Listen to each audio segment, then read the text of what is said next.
The leprechauns have magically run out of praise. Your son on the federal jail line mumbling something about having too much in his drink. You know how dumb that is? Another one fumbled his, wonder how I get the blame. Niggas' teeth is tumbling out their mouth and somehow I'm the one who done it. It's a murder mystery game.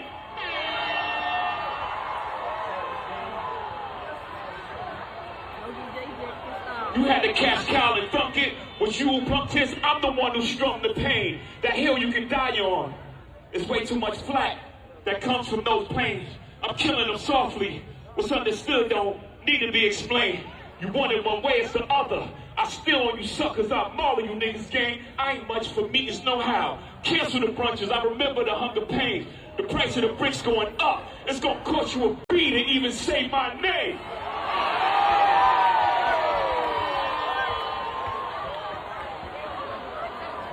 You ever heard of a wonder kid? My children is some of them. Have you niggas no shame? Y'all trying to get under skin? I really get under skin. That's unharmed playing. Y'all thugs with y'all thumbs again. Everybody think they're the ones insane.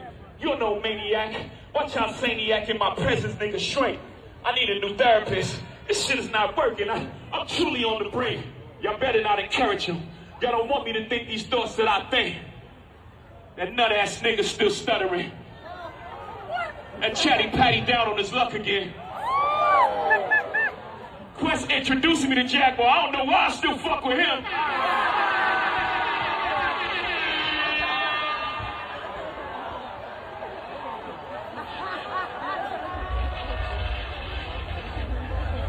You wonder why I do the freestyle rehearsal. That lady back on the stuff, she sound like she in love with him. Her kid can't even take their kids. Enough of them. A rapper can't be my eye. I got MAGA Republicans. Them shots came from the very top of the government. Good luck with them. I'm governed by God. You trying to break the government. I prayed for 40 days. My neck get flooded again. Wrists get flooded again. My net worth went up again. My next update, the jig is up. Nigga, I'm up 10. Wrong chart, champ. You gotta look up again. Niggas look up the Hove. I never looked up to them. The crackers got your publishing gangster. Go talk tough to them. Don't talk success to me. You niggas is workers. In perpetuity is how your contract is worded. Don't make me go first. Man. The roots remember, even when the trees pretend, not too much of my name. Don't forget who I am. Hattie loves her Shawnies. S-H-A-W-N. I find it adorable she put the S at the end. You don't know, the show ain't even begin. I said you don't know, the show ain't even begin. Hey guys, what's up everybody, and welcome back to Hip Hop Weekly Spill, where we break down the culture, the chaos, the conversations, and everything shaking the internet this week. And this week, we got legends getting their flowers, media personalities becoming enemies, battle rap heating up, lawsuits continuing to redefine new media, Jay-Z making headlines from multiple directions, and even conversations about enslavement and DEI and the origins of hip hop. And apparently, while I was preparing this episode, the culture decided it wasn't finished creating headlines yet because Jay-Z actually stole the Roots picnic.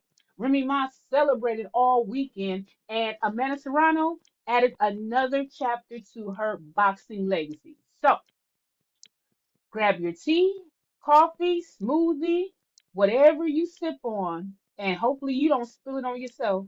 And let's get into it. Let's start with something I genuinely enjoyed this week.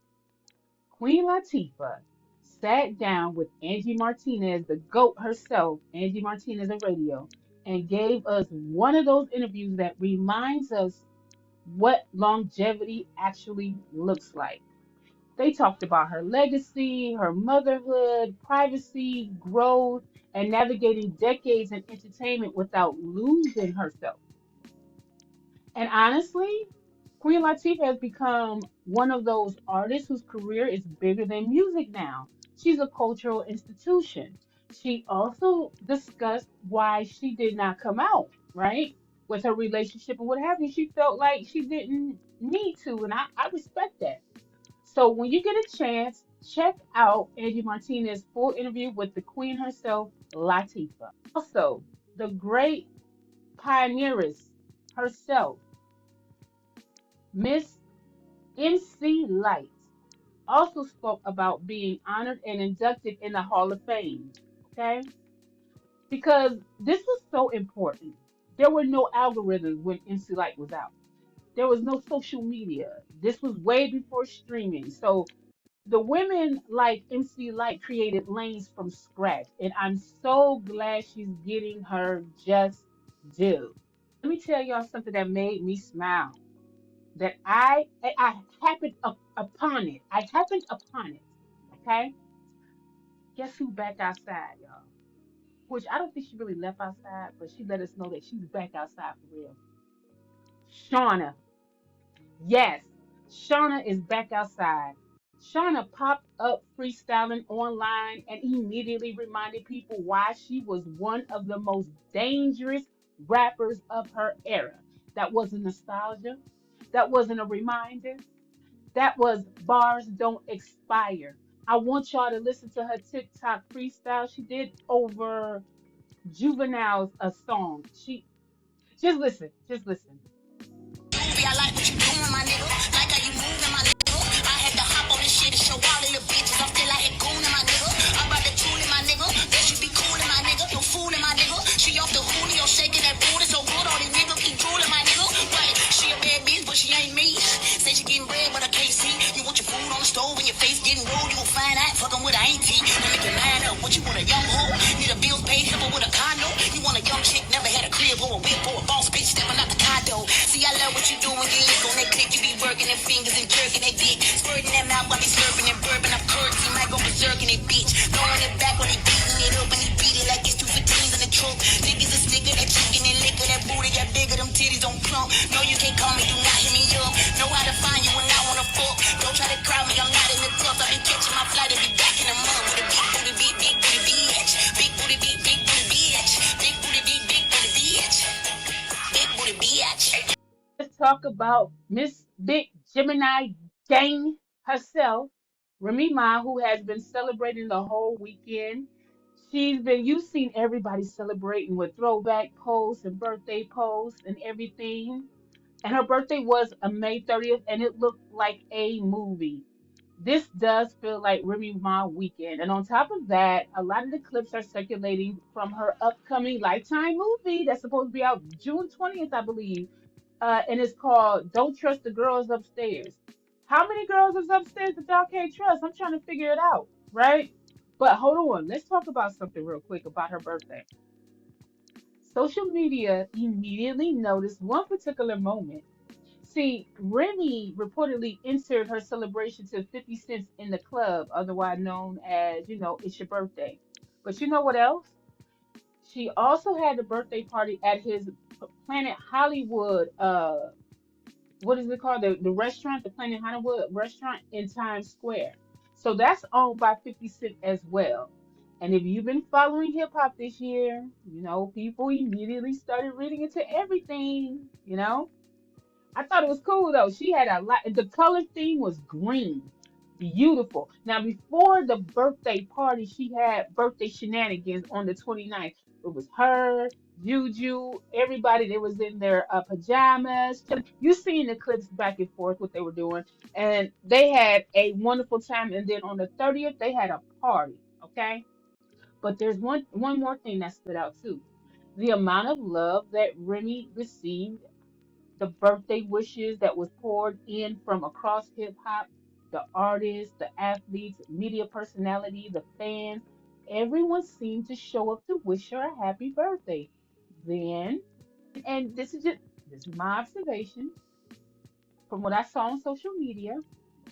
Social media immediately noticed that the response felt a little, shall we say, different than the reaction surrounding Pat Poose's birthday.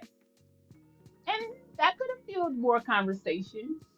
But yeah, so what? That was his fault.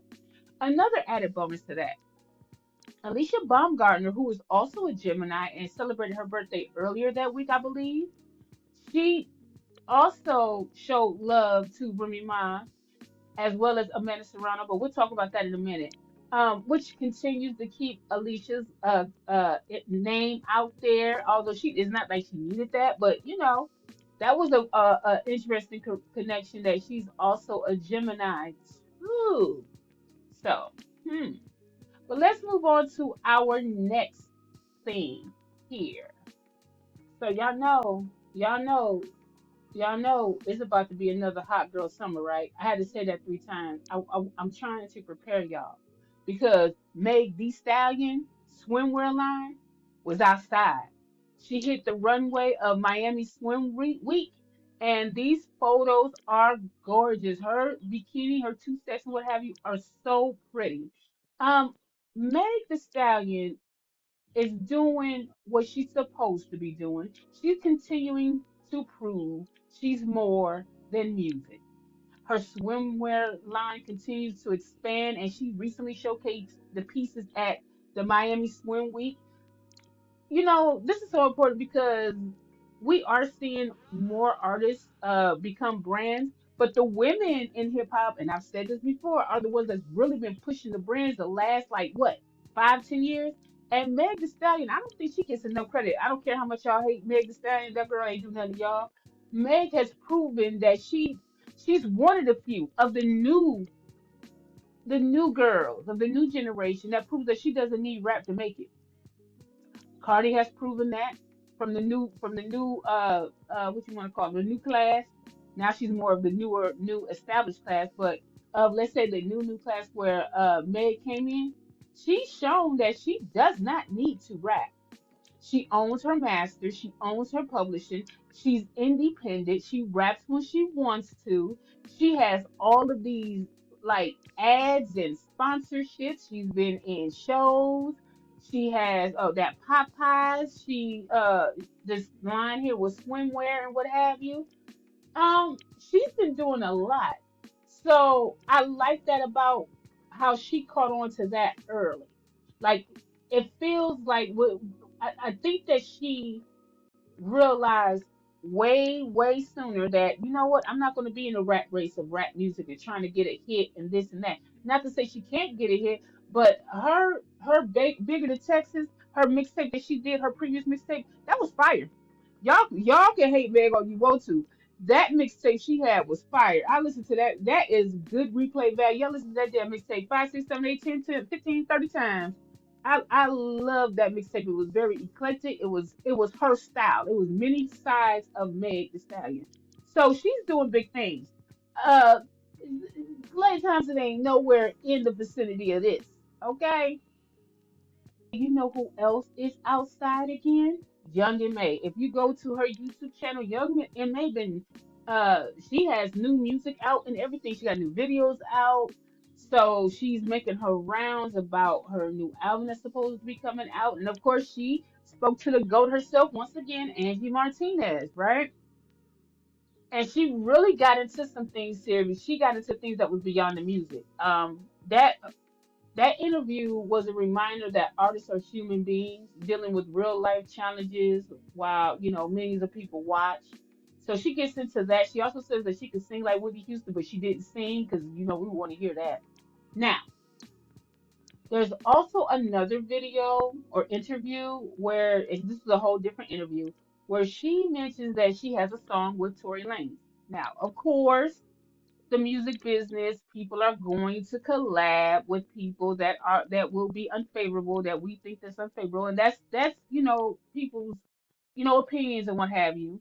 However, this whole free Tory BS is where I think celebrities purposely choose to ignore.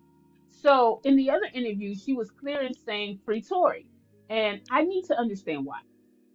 Okay. See, for those of us that followed that situation, it's common sense that man was guilty. And before y'all go into that, but his team is appealing. I need you to stop. I need you to stop and look over everything. Stop. His several teams has appealed 3 different times And at each time, the case was reviewed in its entirety. And guess what happened? I want you to guess what happened. You guessed it? Yep, still guilty. Oh, that reminds me. Whatever happened to that poking in prison incident? You know, when he's supposed to have gotten it poked like 17, 18, 25 times and stuff like that. What happened with that? Hmm? Yeah, yeah, I know. All right. Okay. Enough of that. Let's talk about new music, okay? YG. YG has dropped, right? He has a new video out. One thing I've learned as a content creator, even when music isn't playing in the background, because I would love to show y'all the video, it's still the artist footage still triggers the claim, so we was not able to show the video. But here, this is what we showed for it. Now I've seen some mixed reviews about this video because YG is about in his 40s, and from what I'm hearing is that people are like, okay, you're about 40, you still talking about this stuff like you're in your 20s. So it's the subject matter that seems to still be immature, which is something, you know, I didn't expect because the last one that he did, maybe about a year, 2 years ago, he really got vulnerable. He spoke about his childhood and how an older female adult took advantage of him at a young age, and that's why he was hypersexual and everything. So he was very, very vulnerable, and I don't know how people took it. I watched it. I watched it, and I really found a new. I seen him through a new lens on a lot of things. And maybe he felt, and I'm not inside his head, of course, but maybe he felt that okay, I did that, and y'all didn't respond to that, so now I have to go back to what I'm used to doing. But when you get older, that looks crazy, right? That looks real crazy. But nonetheless, he has new music out. Y'all go check it out, and we're gonna just see how it go, okay? And Black featuring Az Chite also has a visual out. They got a new video out.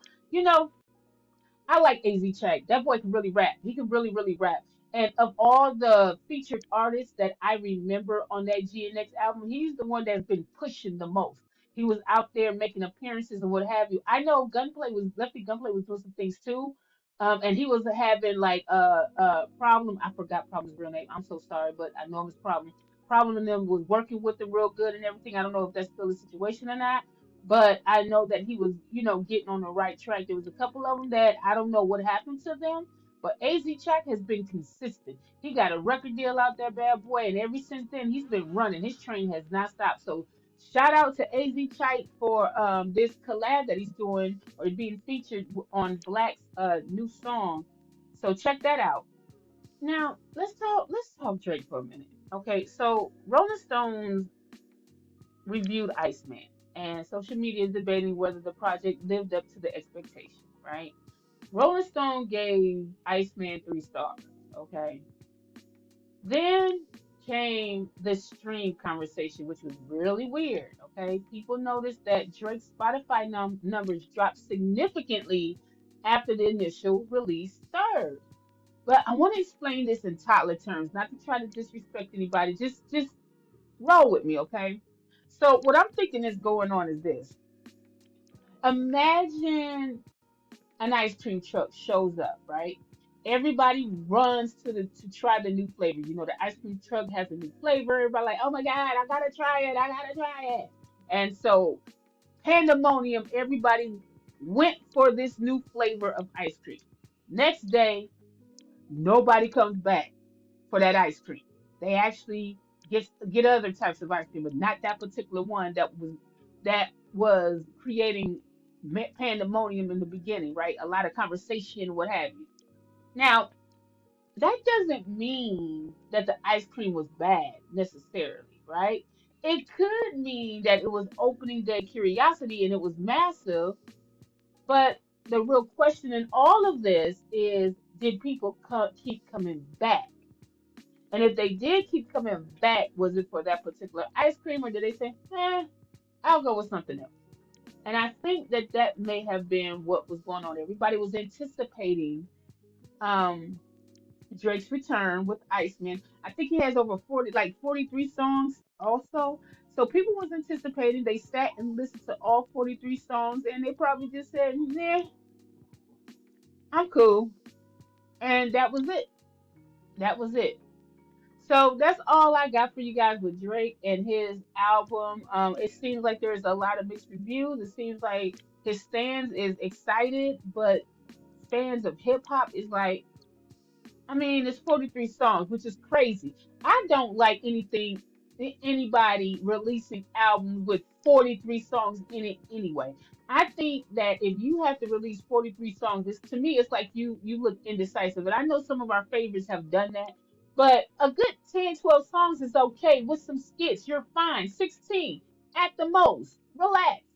I really don't have the mental fortitude to listen to 43 songs. I don't care if they're all a minute and a half each. I'm not going through 43 songs with you. I'm not. I'm not. Okay? But we'll see. We'll see how it turns out. Give it about another 6 months review. And I think that you can really tell what it's gonna be like after 6 months. Then you can really put a concrete type of status on it or definite answer, defining moment about Iceman, if it really lived up to the hype or it really didn't. It just lived up to everybody wanted to hear the controversy. They wanted to hear what he's gonna say about Kendrick and Cole. Because really that's what the song has been about. What he said about Kendrick, what he said about Cole, what he said about this person, that person.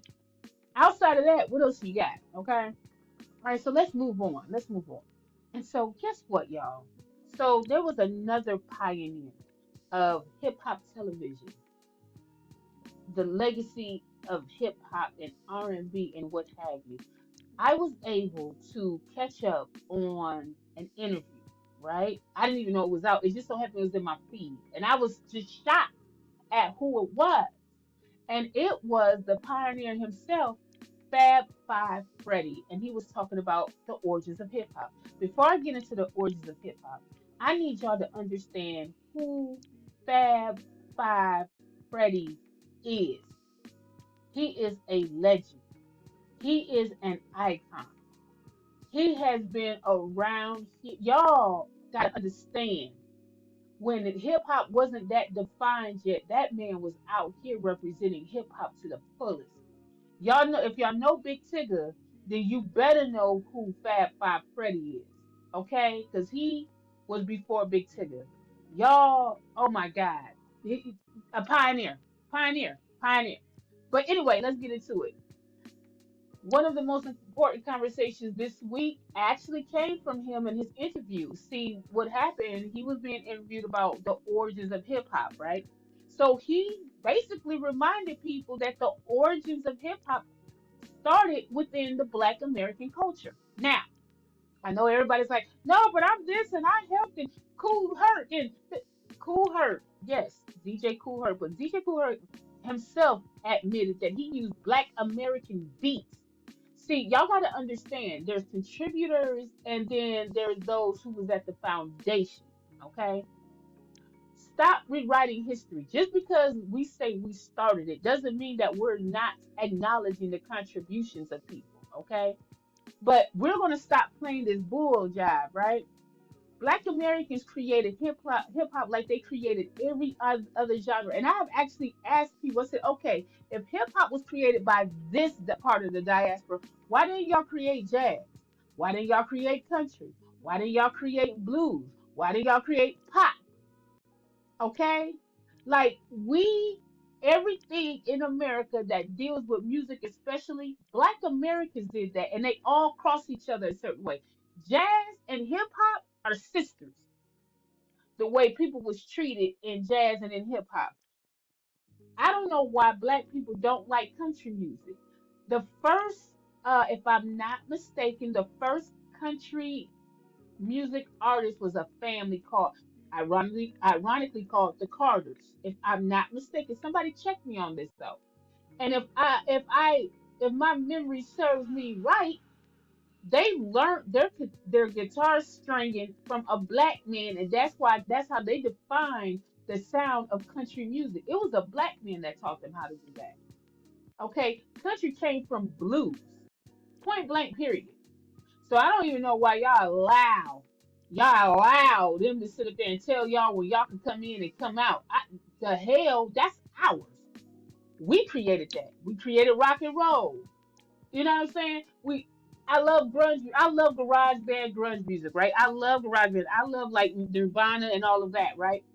That music came from a black woman. So why is hip hop the only one, the only genre people want to really state claims like, well, we was here, we was here. Yeah, you was there, you was there. But let's talk about, did your family even interact with Black Americans? Let's stop. Let's stop. You might have learned the culture, you learned the lingo. Yes, there were black people there who was actually black and Spanish. If they mama was black, they was in the hip hop more than likely. But if they wasn't listening to hip hop. So let's just stop playing. So it felt good that Fab Five Freddy came out and let people know, like, hey, yeah, you contributed, but we're not rewriting the origins because the foundation mattered. All right. Now, another name that had hip hop fans smiling this week was MC Jin. For those of you who don't know MC Jin, we're going to talk about it a little bit. That means you weren't around during the BET Freestyle Friday eras, right?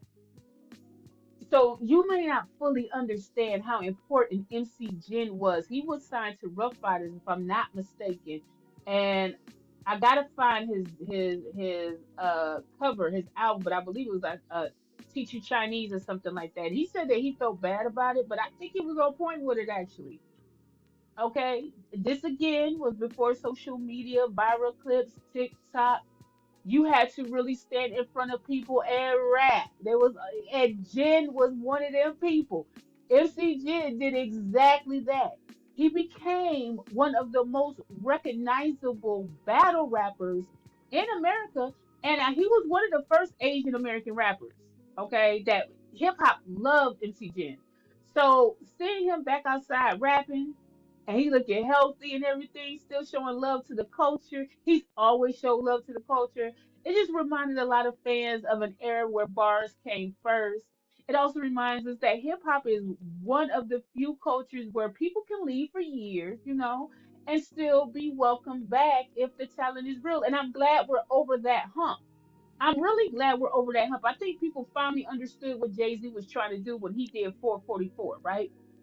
You had these music execs that's not even part of our culture telling us that hip hop is for the young. Hip hop is a young man's sport. How? How when hip hop is only 50 years old, it's the youngest genre of music that a black Americans have made. How are you going to tell grown people who understand artistry from a poetic perspective that their poetic perspective is not allowed or aligned anymore from something that was created from their poetic perspective because they're not 20? How? Meanwhile, you got these younger artists who are supposed to be rappers or what have you. Some of them, there's a couple of them that are actual, in the lyricist vein of things, but majority of them are not. And you have these music execs that has insurance on these artists. They know the type of lifestyle they live. They don't try to help these artists to get out of that. And when these artists are unalived and what have you, they're getting checks from them that way. See, there would have been no way back in the day that you would have been able to do that. They see the artists on the internet acting a fool. They don't stop that. It would never have been a way to do that back in the day. So what I think is happening is that a lot of the established MCs and rappers are coming back outside, and they're restructuring the pathway to make it better because they left, right? I think that and they left and they allowed, we all allowed, even the fans, the hip hop fans allowed a narrative that wasn't true. We are the culture. See, that's what happened with the other genres. The culture got stolen from us, and we just said, okay.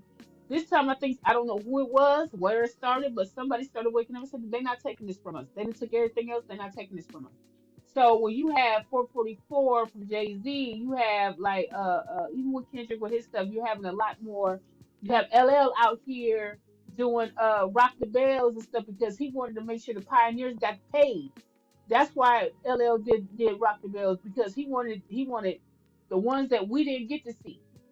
You know, that some of y'all didn't grow up in the 80s. And when you hear people like stupid ass acts say, well, why did y'all get paid? It wasn't no money. Hip hop wasn't like that then. Hip hop wasn't like that then. It's like that now, but you need to thank them because you wouldn't have had nothing.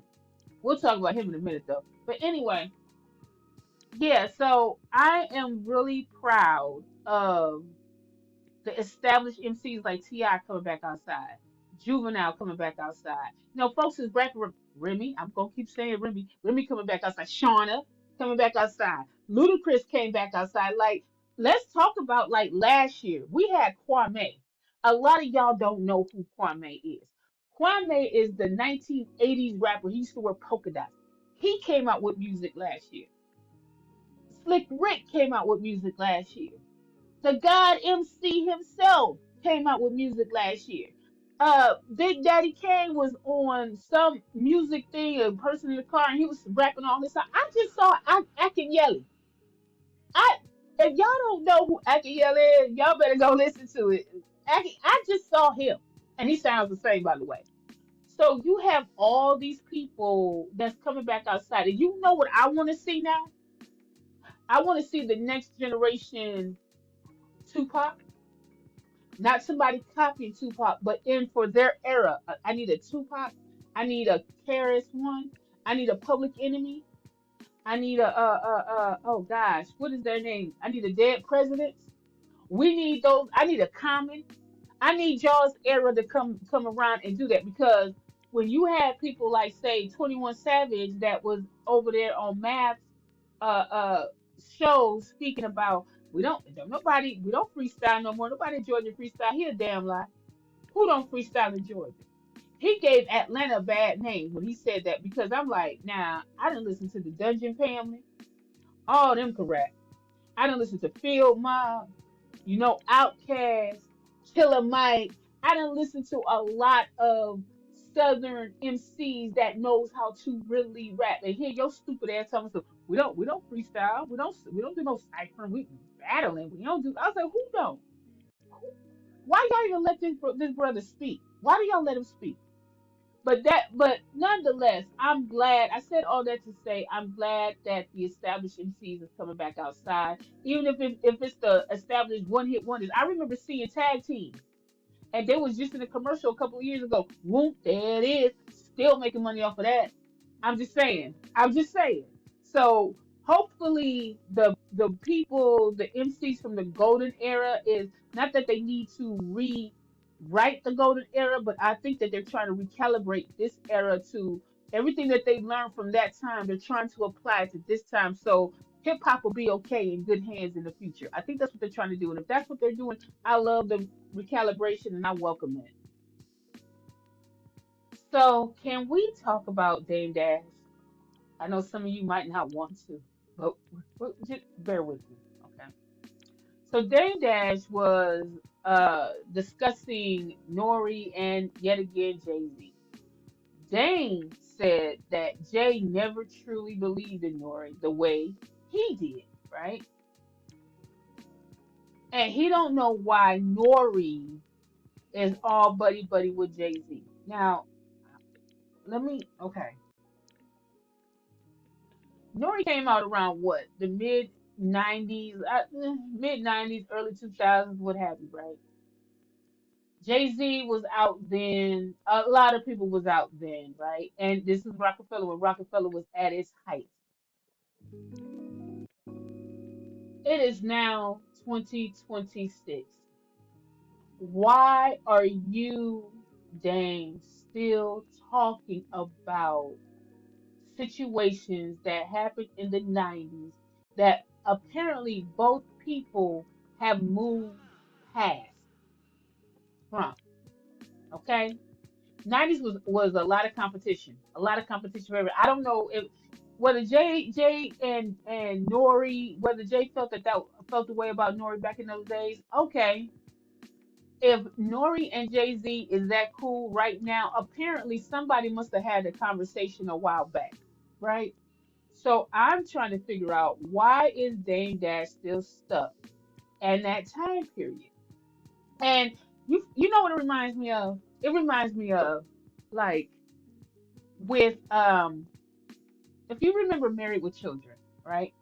Al Bundy, the husband, always talked about his high school playing, his high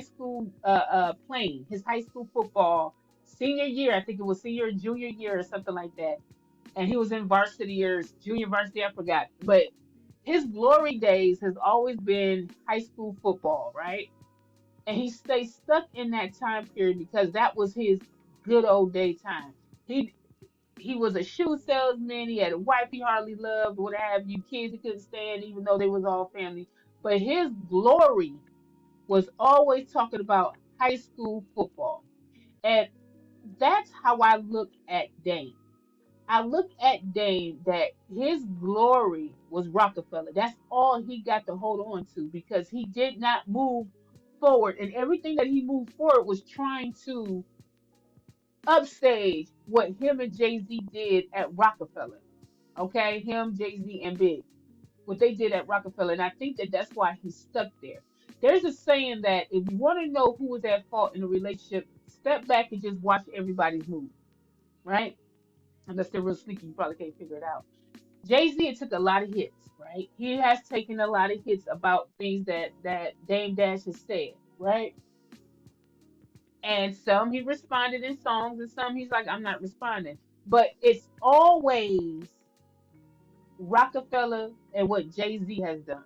This man has not moved past it. Now you're supposed to be this rich billionaire. I never worked for nobody. I never did this and that. And here you are still talking about this man.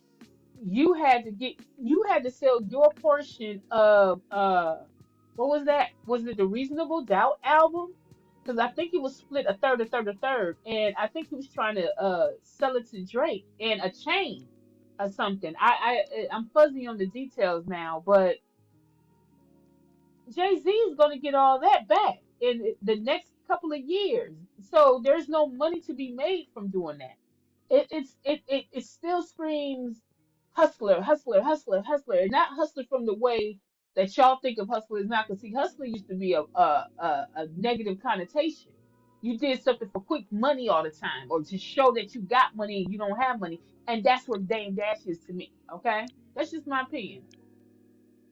And it's crazy how Rockefeller conversations still hit people emotionally after all these years, because it wasn't just a label. It did. It represented friendship, hustle, see, loyalty, ambition, and now, of course, separation. More fractured relationships. Jim Jones and Cameron, y'all know they don't get along.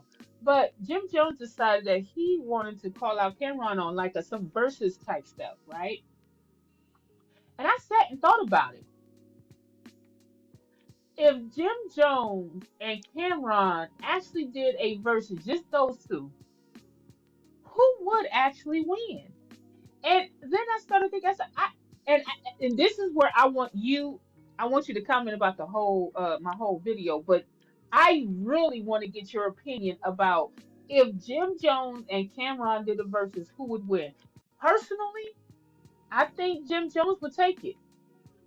I think Cameron was hot when Jim Jones wasn't, and when they split up, Jim Jones had to prove that he could do it, right? So his music got better eventually. Jim Jones got some nice hits.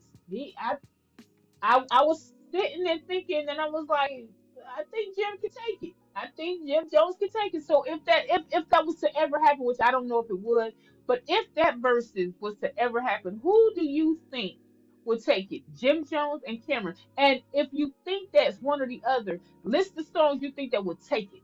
And don't give me boiling. Don't give me that crap. Give me something else. Give me something else. Because let's not forget, Cameron was rapping in double double too, and that shit was annoying. So I just want to know y'all's opinion on that. Who do you think would take it, Jim Jones or Cameron? Jay-Z. Jay-Z said, you know what? I'm tired of y'all playing with me. Y'all not gonna play with me anymore. Jay-Z took down them peaceful dreads. That man came out in an afro, a dicky suit, which I think was a dicky suit, dark, and some sunglasses. Hair out there. Pretty hair. Hair out there. You hear me?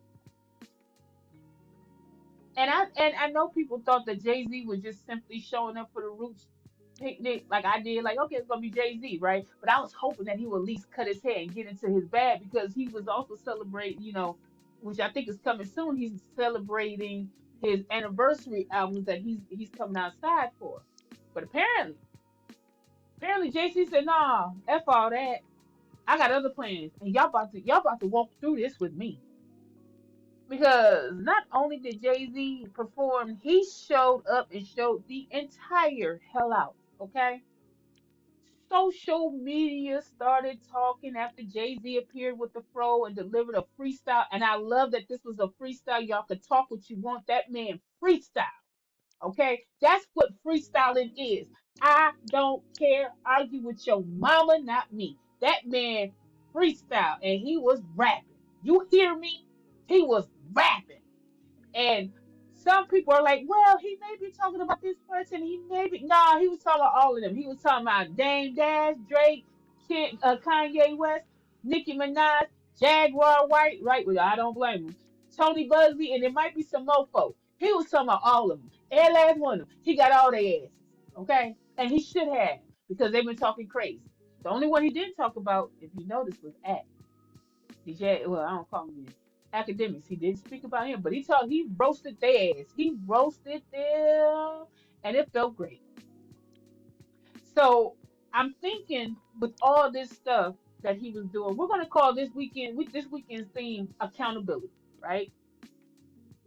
Because he was putting on notice that he's not going to be on the defensive anymore. And he said that a couple of months ago. He's going to be on the offensive. He's coming to see you. That's what he's saying.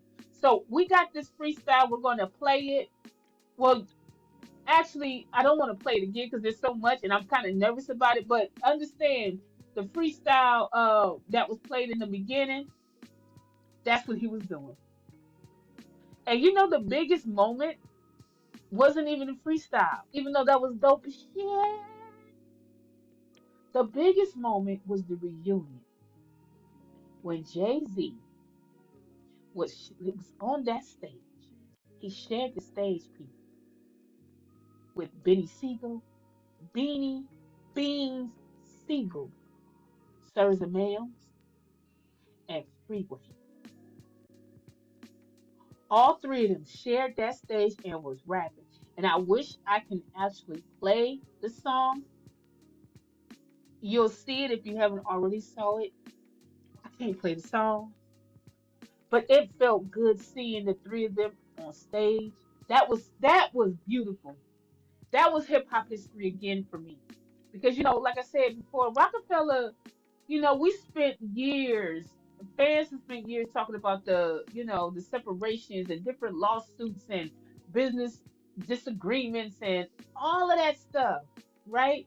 So seeing those three faces on the same stage, it just felt so good. And as y'all know, Beans has a food truck and he making good food. I'm not quite sure, and I haven't tapped into what Freeway was doing yet. But Freeway, the last time I seen Freeway was it was in Philly when I was watching it not in Philly, but I was watching it when they had it. But it was a battle rap event, as a matter of fact, from Takeover Battle League. It was Cassidy versus Eazy the Black Captain. Yep, it was a Philadelphia event. And Freeway was amongst the MCs that was with Cassidy, which, okay, we're going to talk about this battle rap thing in a minute, but I want to just say this. There were some people that was behind Cassidy I mean, they were local rappers, but they weren't MCs. They were local rappers and friends of the local rappers. It would have been dope if they had all of Philly MCs there that was behind Cassidy, right? And Eazy and Cassidy doing this battle, and all of the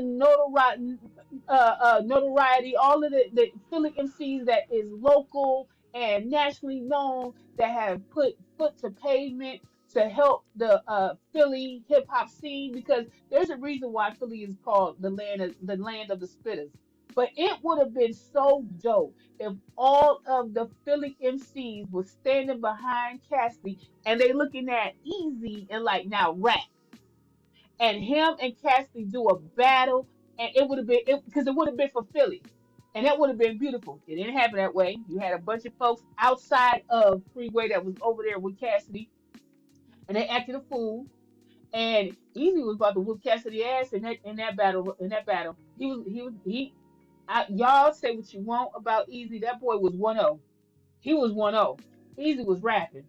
And if they ever drop the footage, because I got to see it and they had it on pay-per-view, if they ever drop the footage, you'll see where Freeway is at first. He's with Cassidy and them, and he's because it's battle rap, so he's just he's there enjoying it, entertaining, being entertained by it.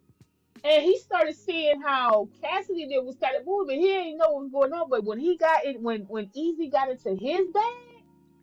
Ooh, you seen what I'm sorry, you seen what Freeway was like, okay. Oh, he rapping. You seen what Beans was on the interview saying, yeah, no, Easy was gonna win. So and I'm paraphrasing, but that's what they were saying. Easy, y'all can talk about that man all you want to. That boy can rap. He'll rap. That's it. But that's all I wanted to say about that, because I don't want to overshine Meek Mill, because Meek Mill was also brought out by Jay-Z as well. They had that energy. It felt historic. I mean, Jay do what Jay do. He took over. He took over the weekend, y'all, and it was great. It was great. While all of the hip hop camaraderie was going on here and there was something that was brewing in the media. Y'all, Charlamagne and Akademiks appears to be on the outs with each other, honey. Well, let me tell you what happened. According to Act, things deteriorated after a phone call where Charlamagne allegedly warned him about somebody threatening to try to take him down, but he wouldn't tell Act who it was. So Act felt that created the distress. It's like, you took the time to tell me somebody's trying to take me down, but you can't tell me who. You Charlamagne the guy. You know everybody. You mean to tell me you don't know? Because that's what he said. Charlamagne told him, I don't know. He said, how you don't know that? You know everything else and you don't know that. So that's where they're at with that. And he decided, since that created a big distrust, his platform called Akademiks TV, that's ran by somebody else, I guess, they started focusing on exposing Charlamagne and highlighting his negative stories, and it's really trying to make Charlamagne lose his Netflix deal. Now, this has happened before, not with Act, but there was a situation, and I ain't gonna talk about it. But there was a situation that happened before with Charlamagne, and he was involved with Netflix, and because of the situation with another person was highlighted a lot during something that happened back in South Carolina, he lost that deal with Netflix, from my understanding. So now what Akademiks TV is doing, they're just highlighting anything negative so he could lose his Netflix deal. This is the thing though. Charlamagne is almost a billionaire. I'm being for real. He already sold, I think he sold Black Effect or whatever for some odd money, and it was true amount. Go ask Fat Joe. He know the dollars because he said it while interviewing Remy Ma. I don't think that I think I think that Act think he's in the same position as some of these people that chose to be around him, right? Now, he's gonna soon find out that he's not. And that's okay. I'm gonna tell you this now. I never liked Act. I don't feel bad for Charlamagne, because when Act has lied on people, when he's disrespected people, when he's sat there and stripped people of their character, what have you, dehumanized, have character assassination, calling women all kind of bees. He's talking to some young ass boy. Charlamagne, Joe Button, none of them came out and denounced none of that shit. They thought it was cool. That's my friend. I ain't gonna talk against him. I talk to him behind the scenes. Y'all, no, no, no. So if he turns his back on y'all and starts spraying y'all with his same piss, then ain't nobody gonna feel bad. I don't feel not a bad thing about Charlamagne getting hit like this, because y'all allowed him to grow. Y'all allowed that. Y'all thought it was cool. That man don't even like Black Americans, and y'all allowed him to grow. So now he done turned the tide on you. And if it gets ugly, it gets ugly. You handle it the way you handle it. I hope he don't succeed, but if he do, oh well, that's your fault. Next time, nip that shit in the butt in the first place, y'all wouldn't be dealing with. And speaking of some lawsuits that's about to happen, well, one of these lawsuits just refused to die, and that's the Cardi B Tasha K lawsuit. And this story, if y'all don't know what you should know already, the story evolved from celebrity gossip into a conversation about accountability. Once again, I swear the weekend theme is accountability, y'all. Defamation, bankruptcy, and the limits of online commentary. And every blogger in America has been paying attention. This is the thing. I've seen people say, I can't believe y'all allow, Tasha K is a black woman and y'all not standing for black. I don't stand for dumbass women. I don't stand for black women that chose to dehumanize somebody, chose to put a lie out on somebody, even when the person told her personally and through lawyers, stop, stop, stop. They sent cease and desist. They did everything. Cardi B gave her a lot of rope, right? She gave her a lot of chances. And she kept going with it. Y'all forgot what she said, cease and desist. I'm like, with that. Y'all forgot that. And so now she getting sued and all the other. Like, I can't believe that's not fair. No, it's fair because there's consequences to what you do. And that's just that. So there is an ongoing lawsuit. I do believe it does involve her husband this time. Tasha K's husband might be involved in this a little bit. So just stay tuned and we'll see how this goes. So while we're still on the accountability train, let's go ahead and talk about Meg Thee Stallion and Milagro Grams. Meg Thee Stallion and Milagro Grams situation is continuing to development. Apparently, the judge reversed an earlier decision about defamation of character, where it was favored towards Milagro at first, saying that she's still within the First Amendment. However, something changed, and a judge was like, "Nah." Nah. Remember when we said you were good? You're not good anymore. So if that's the case, again, independent media. This is the thing. I think people need to really understand the difference between news, blogging, and opinion. But I guess it's hard nowadays because at one time we used to have news. We don't have news anymore. Like CNN and other places were considered reputable. They're not reputable anymore. So it's going to be kind of hard to navigate through these new waters of media because everybody is it's almost like media is a free fall now. It's going to based off of opinions only with a little kernel of truth. And so if you only provide a little kernel of truth for the fans or the audience to believe you, you don't have to do work for the rest. You don't have to do work anymore. You don't have to do it. Okay. And if y'all forget, Milagro was the reason why a lot of the black blogs, except for those that were Nick at Night, I believe, Street TV, and Armand Wiggins. I believe those three was at the courthouse and they was actually telling you what was going on. All the other black news professionals, not even professionals, media was going off of the lies of Milagro. Remember, she also had something where she said that she had an X tape of Meg, and it was an AI thing there. She defamed Meg's character all because she liked Tory Lane. All because she liked Tory Lane. So she helped fabricate all that crap because she liked Tory Lane. And y'all believe that woman. That woman was lying. Lying. So as this develops, we'll keep an eye on it. We kind of, we pay attention. If it's not something that's really something to report on, I don't really worry about it because it's going to always be this revolving door of First Amendment and what people can and can't do. So I got into my little battle rap bag earlier, when I was talking about Cassidy, Freeway, and Easy the Black Captain, right? Well, let's talk about Jazz versus A Ward. I think their battle had dropped. I forgot whose league it was, but I will have the picture up here for the battle that has dropped. And from what I heard, it was a really good battle. Jazz, I love Jazz. Jazz is from Big Bronx too, right? And Jazz can rap. I love Jazz. Jazz can rap.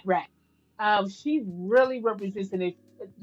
I don't even want to say elite female battle rap. I want to say battle rap, right? And A Ward, he kind of represents consistency and adaptability if he doesn't take too many battles. When he takes too many battles, he's kind of mediocre. It's like he runs his power down or something. So this kind of felt like, I know some people might say, well, this is writing versus momentum, but really, I think this is writing versus writing. And I think Jazz is one of them that can do that. Okay. Speaking of Eazy and Av, they are up to battle on the Trenches card in June. And I wonder how it's going to be because Eazy is a talker, right? He can talk to you. He talks to you and he has a lot of street pharmaceutical dissertations, if you will, that he likes to talk to his opponent about. And Av has a lot of punches. Av, if you let Av, don't sleep on Av. That's all I'm saying. There's pressure on both sides because Av can take it 2-1, and Easy can take it 2-1. What it doesn't need to be is a debatable, and I think both of them cannot afford a debatable. More so on Easy's side though. Easy has to win clear 2-1, but I will also lend that to Av winning 2-1 as well. Now, um, Ab did he's been on the trenches a couple of times. He went against Rosenberg Raw and he did win against Rosenberg Raw, which I'm gonna tell you this though. I don't know if everybody else felt this way, but when I got to see him, I think it was in Miami. I forget if it was in Miami. I think so. Him against Rosenberg Raw was a good, good back and forth. And I was more than any of the other battles, I was so excited to see Rosenberg Raw versus Ab because I was like, their style is going to mesh perfectly. It's going to be a dog fight, right? And you can actually go on my post when I was just Battle Rap Street Team. Go on. I never erased any of my posts. Scroll down and you'll see where I talk about the Ab versus Rosenberg Raw battle. It hurt my heart when Rosenberg choked. That's the only reason why Av won because this would have been a debatable. They was going back and forth so hard. I think I was going to actually ease out Rosenberg. I think Rosenberg could have took it, but he choked. So Av won that, and then Av came back to the trenches and he went against one of the young gunners of the trenches, King. And King, he made his mark everywhere. King, and them churches got some good hitters over there, right? So he went against King, and King. This is the first time I seen King clearly lose. But he's still young. He's still young because he won against Eunice. Him and Eunice just battled about a couple of months ago, and I like that him and Eunice kept it to them and not the politics of the people surrounding them. They had a very good battle. There's people that's debating the battle to this day. It was a very good. Both men showed up and showed out. There's nothing about that battle I hated at all. Okay, it was the king though, but there's nothing about that battle I hated. So now Ab is like, okay, look, I battled a guest of the trenches, Rosenberg Raw. I battled your top young gunner of trenches and beat him. It's your turn, Easy. And now that's where we at with it. So they are coming in. I believe it's June. I believe it's June, the end of June. So like sometime in June. I'm excited for it, but there's no excuses on either side. They both need to be clear. They need to be clear 2-1 or a body. I don't think anybody's gonna get body, but you better be clear 2-1. And usually Easy's first is sometimes highly debatable, but that damn second, his second get dangerous. And if you sleep on Av, he will punch you continuously until you are bleeding. Battle rap way, not real. But don't sleep on that, okay? So, T Top also had a card this weekend that went down. This was called the re-up because his first card, not to do with him, but the people did not show up, right? The ones that were supposed to show up didn't. So he had a re-up. And from what I heard, I have not gotten to see it yet, but from what I heard, it was a great card. Great card. So if you haven't had a chance, check out T Top, who is a phenomenal battle rapper to me as well. Check out T Top's card. It's called Re-Up. I think it's still pay-per-view and what have you. And see what's up. I've heard that it was some good battles on there, but I want to see for myself as well, and I'll probably do a recap on it. Okay. I know these next two things may not affect the culture directly, although I think it does. But indirectly, this is where you need to pay attention because I think it has a lot to do with a lot of things. Okay, let's talk about DEI, right? Do y'all remember that's supposed to be diversity, equity, and inclusion and all that stuff, right? Well, guess what? There was a conversation that caught my eye about DEI. And what the report was suggesting is that some of the anti DEI policies may actually have impacted white men more than people expected. Like, you know what the whole overall thing was to try to get blacks outside to go back to the farms and pick cotton. We'll talk about that in a minute though. But what they were saying is that certain admissions, and when we're talking about admissions, we talk about schools like colleges, what have you, certain admissions and hiring balances, hiring mechanisms. You know how they try to balance things in the workforce. So that's where we got that affirmative action and what have you. Some of those mechanisms actually did benefit white male applicants, right? So when those systems disappeared and some of those advantages, guess what? They disappeared too. And it's crazy because what they first thought was hilarious is that 300,000 black women lost their jobs. And some black men was laughing at that too. But when that was at the forefront, everybody laughed about that because they was too busy trying to call black women, which we were never welfare queens. They always called us that, right? But what white people didn't realize is that a lot more white people live in rural areas. And those white kids in rural areas, the white teen people that lived in those areas, they were getting treatment, they were getting admission, what's the word? Affirmative action like things as well because of where they live, because of the access or lack of access. So they was getting a sort of quote unquote privilege too. And once that went away, their enrollment started declining. I'm talking specifically white men now. So you took away affirmative action. You took away DEI. What did y'all think was about to happen? Y'all thought that y'all what?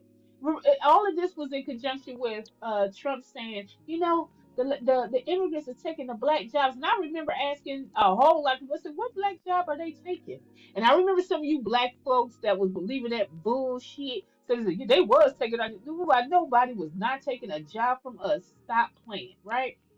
Well, coming to find out, the jobs that they were talking about was the jobs that was on the farm. So that's why the people who were farmers who largely voted for the orange one, right, thought that they was gonna round up all the immigrants and they was gonna crush black people so tough that we gotta be forced to go back and work and pick up some things. That wasn't gonna happen. It wasn't gonna happen, and it didn't happen. And so now, what was meant, what, when you dig a ditch, what they tell you when you dig a ditch, when you dig a hole for one, you better dig a hole for two, or something like that. However, went that hole that you meant that was meant for us is also meant for you. And we know, unlike anybody else, we already know how to survive. We know what to do. We know what to do. Even though everybody don't always do it together, we know what to do. And now there's no excuse. Who can you blame? You took away affirmative action. You took away DEI. So who who's to blame? It looks like those type of programs was more nuanced than what social media and the oppressive of the white people thought.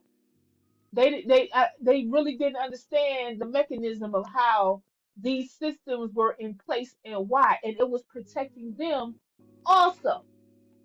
There you go. Our next story.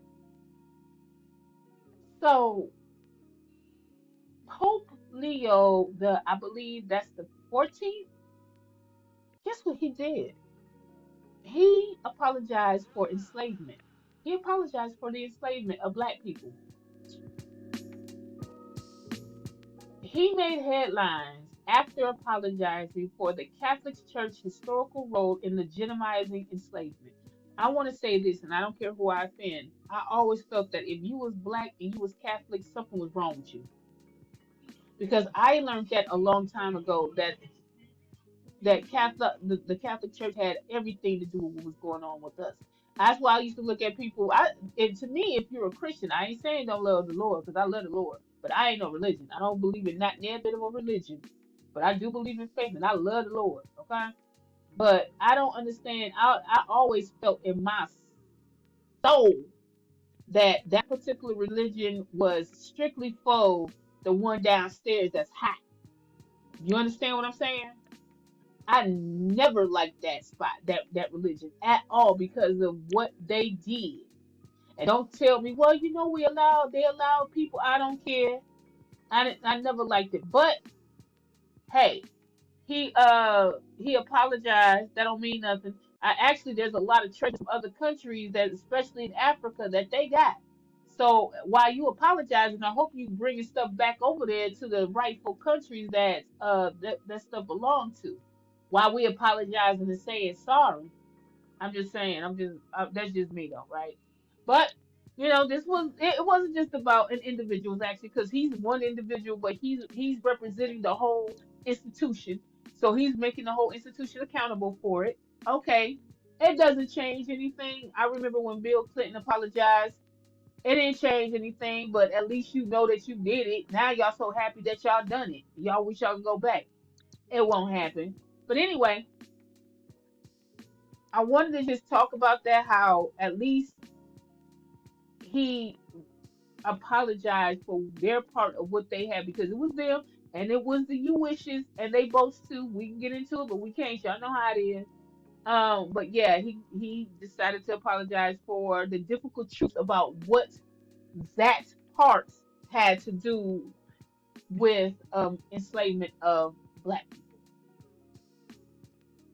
I think one of the highlights of this week that I've seen, and I don't know how long this has been seen, but I know I just saw it this week, so I had to put it in here. Y'all, a different world is coming back, y'all. A different world is coming back. And it's all of the original, or I should say, most of the original characters from before have been cast, and it's going to be on Netflix. Mind you, I haven't been on Netflix for years. I will resubscribe to watch me some different world. Do you hear me? So this is supposed to be coming in September. I don't know the exact date yet, but a different world was my heart. I loved it. A different world was the reason why there was a lot more enrollments in black colleges as well. It had a lot to do with that pipeline. So to see that back with the original cast members, and I think it's like, Dwayne, Whitley, all of them, everybody's going to be back. That's going to be, I can't wait to see how they do. I hope it's not going to be, I doubt if it's going to be cheesy, like say, Saved by the Bell, the new class, but I hope it's kind of reimagined, like the way they flipped Fresh Prince of Bel-Air.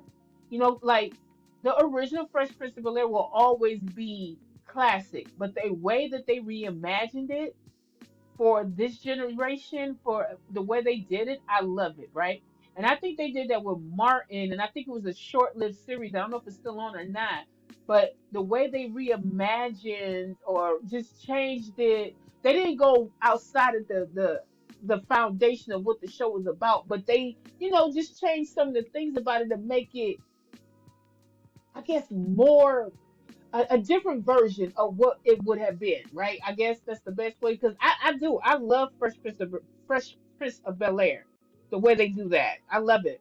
Um, so I'm curious as to what a different world will bring for this new generation because quiet as kept, sitcoms back in the day, like a different world, like Living Single, like Fresh Prince of Bel Air, they tackled hard subjects too.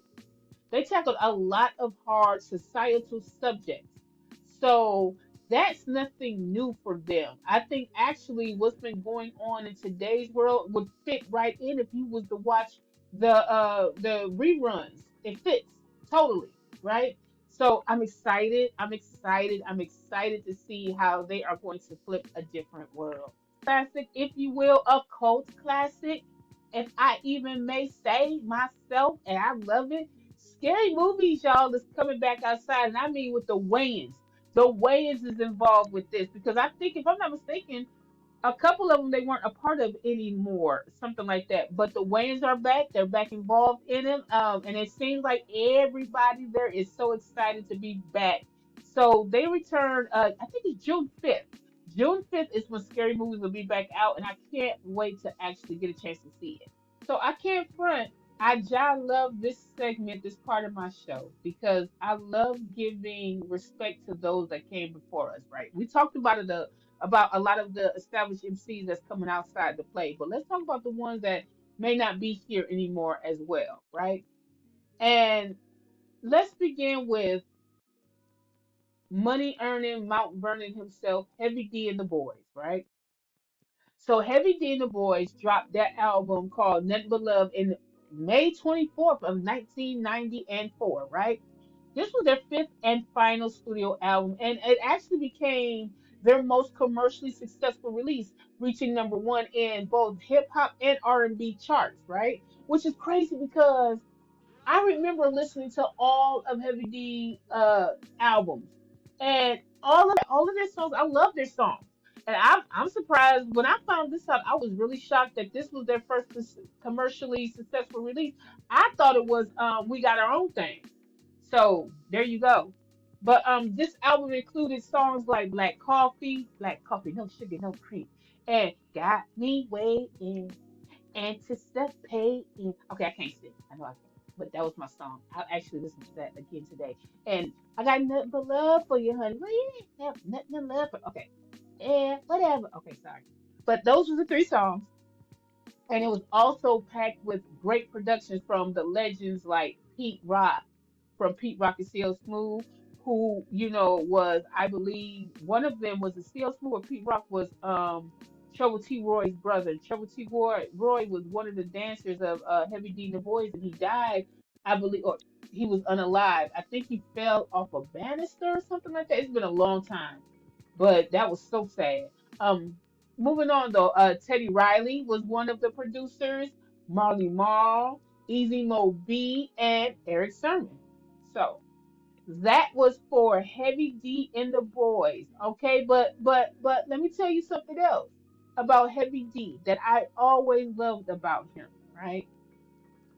Heavy D was lyrical, he was charismatic, he was positive, and he was a big guy, and he danced. Now, when I was younger, I was a fat kid. I'm still kind of chunky now. I ain't gonna front with you, right? And so, but see, fat kids back in the 80s and 90s was different. We was exercise fat. We wasn't just sitting around the house fat. We weren't allowed to stay in the house. So we wasn't that type of fat. We was just fat like I don't want to keep running fat. Not, oh, I'm just gonna stay here fat. We wasn't lazy fat, okay? But I remember as a fat kid back in the day, I danced. I used to be able to dance. I did all of that. I did dancing. You couldn't beat me on the floor. I was that good. I was good, right? But that's because I used to watch Heavy D. I watched Heavy D and how he danced. I was like, well, shoot, he could do. I could do it. I started practicing, and I got to because I used to be shy because I was a fat kid that I couldn't do that. I didn't want to dance with me. No, no, no, no, no. Heavy D helped bring me out my shell with that. So and that's why I always have a soft spot for Heavy D because he proved a lot with it. When you see his music videos, he wasn't playing with you. Heavy D was not playing with you. Actually, none of them was playing with you. Heavy D, Big Daddy Kane, who else? Kwame. Kwame was out there dancing too. I mean, Father MC. All of them was out there. So, it's going back down memory lane for some of these hip hop artists that I remember that really uh created a lane for other people. That's nothing. We ain't got our own Heavy D either. That would be dope to see a modern day in this era Heavy D.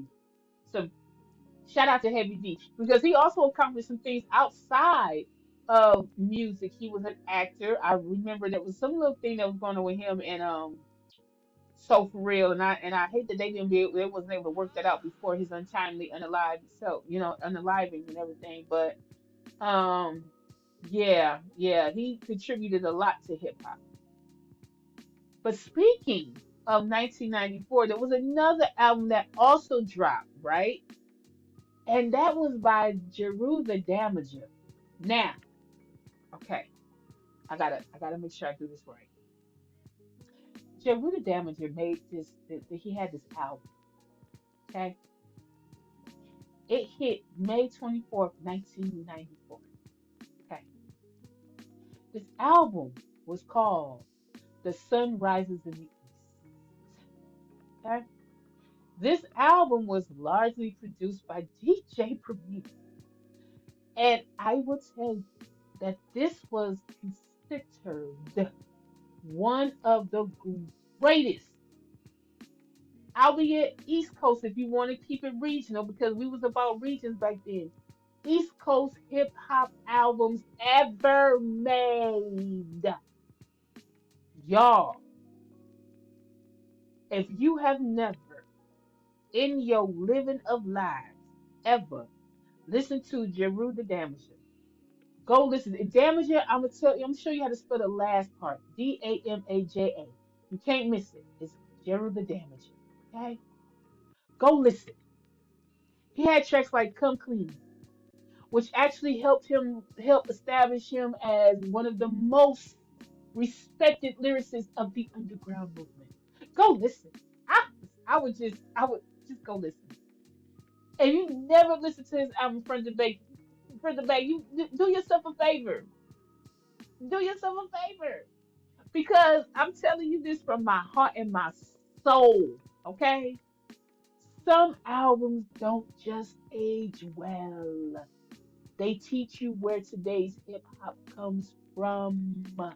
And Jeru the Damager was one of them. He had, yo, I'm gonna tell you the album's name again. The Sun Rises in the East. Check it out. Just check it out and tell me. Y'all go check it out and then put in the comments what you thought. Tell me what you thought about the album. If you said tell me anything less than stellar, you lie. You I know you're lying. If you say that this album is less than stellar, you lying. You lying. I know you lying. I know you lying. I know you lying. I'm just gonna tell you that. This ain't about well, it's just my opinion. No, no, no, because you're not gonna lie. You're not gonna lie in my face now. But again, you go listen to it. Okay, you go listen to it. Another album that dropped in this week, and this is back in 1989 from the one and only Kumo D, and the album was called Knowledge is King. Now, this was his third solo album, and it featured I Go to Work Like a Doctor. Okay, I'm sorry. I'm sorry. He also has songs like All Night Long and They Want Money, right? And the album actually reached number 2 in the R&B and hip hop charts as well, and it helped solidify Kumo D as one of the most technically respected MCs of his era. Kumo D used to be able to rap. There was a time where nobody could mess with Kumo D for a long time. Y'all wasn't messing with Kumo D. Y'all was not. Y'all know you wasn't. Nope. And when that battle between Kumo D and LL Cool J happened, it was wow. I remember. And you know what's crazy? Kumo D felt that LL was had too much dip on his chip, right? You could at that time actually compare this. Okay, walk with me. Just walk with me. Understand what I'm trying to say here. I might be saying something wrong, so correct me if I am. But I think that LL, because LL was young. LL came out, he was about 15, 16 years old when he was rapping. And he was rapping with the big dogs too, right? Now I'm not gonna sit there and say that LL was like an elite lyricist, but LL can damn rap. He can hold his own. When he was on the microphone, he held his own, right? But okay, I venture to say that I think LL was pre-Drake. I'm gonna let it sink in for a second. Now, Take away the ghostwriting allegations and all that. I'm not putting that on LL. I would never do that to LL. Take away, okay? Now, and I ain't talking about anything in his personal life neither. I'm not talking about none of that. I'm talking about from a pure hip hop musicality, if that's a word, if not, we're using it today, perspective. LL was the precursor, what LL is what Drake is today. However, LL and Kumo D was able to hold their own in the conversation. And LL wasn't scared of nobody. LL battled everybody. Yeah, he got him. He wasn't. He didn't do what Drake did, when kind of cried about it, what have you. He handled his business with him and Kumo D.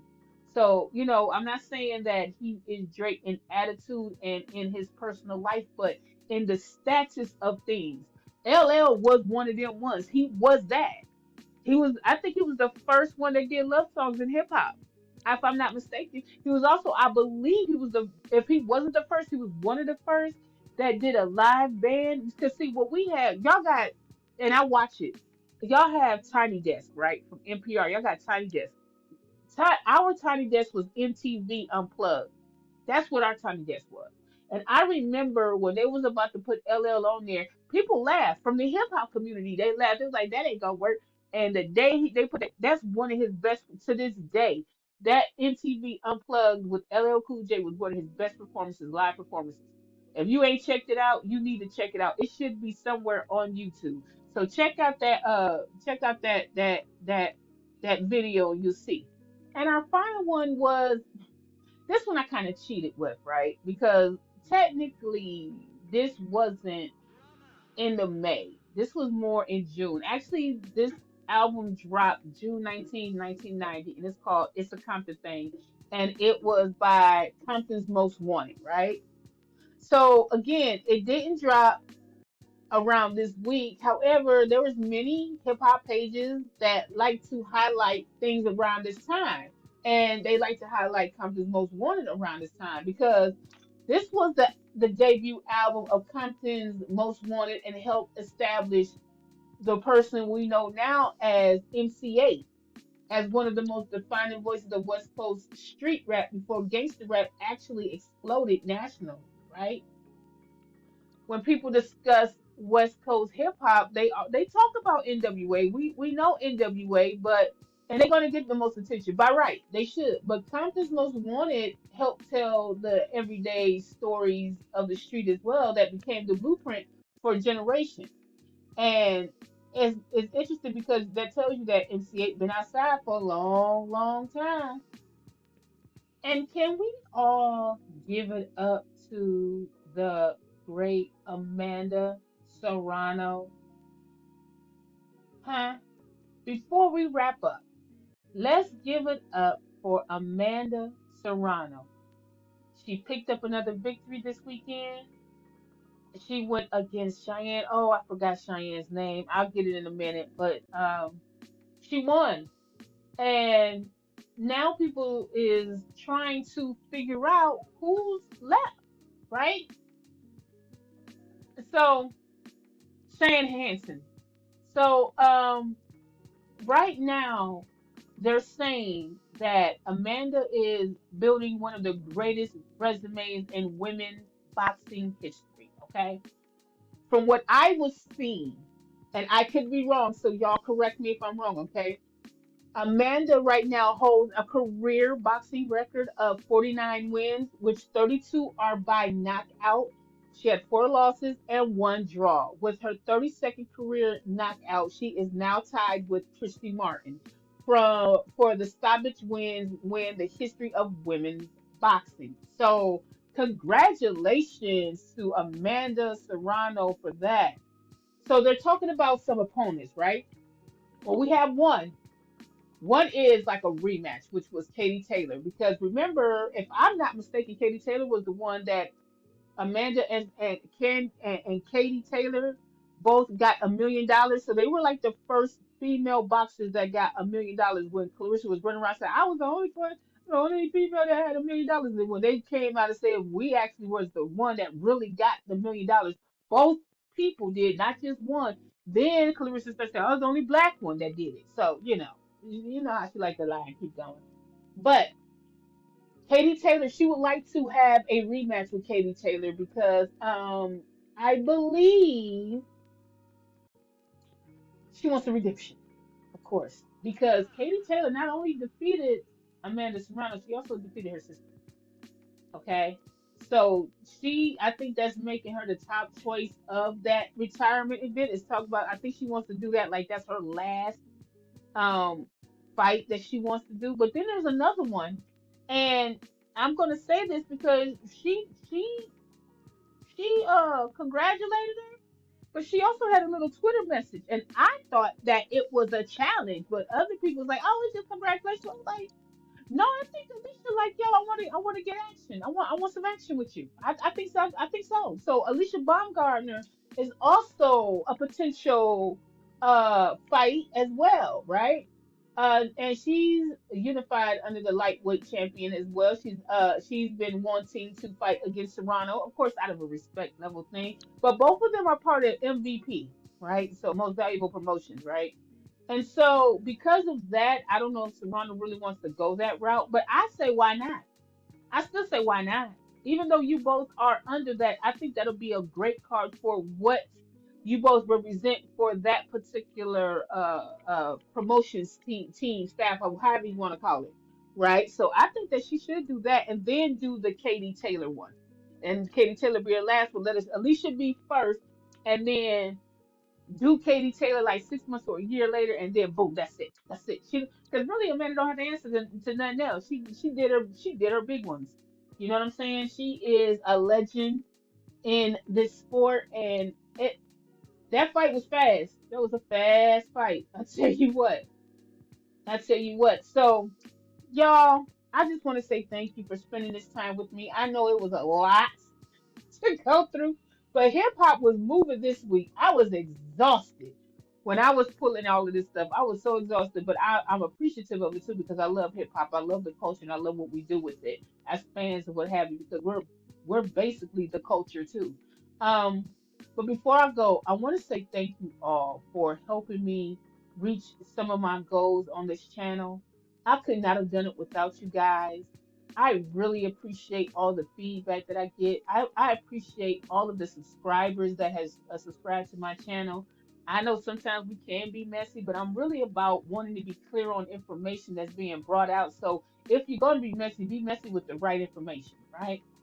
I love doing this. I know that my type of content is long form, but I appreciate you guys rocking with me. And make sure you like, share, subscribe. I think I got a hype button. I think I seen something with a hype on it. So if it's there, hype me up. Hype me up. Okay. With that said, bye.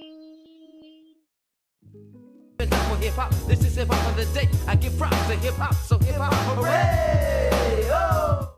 Ring a ding ding!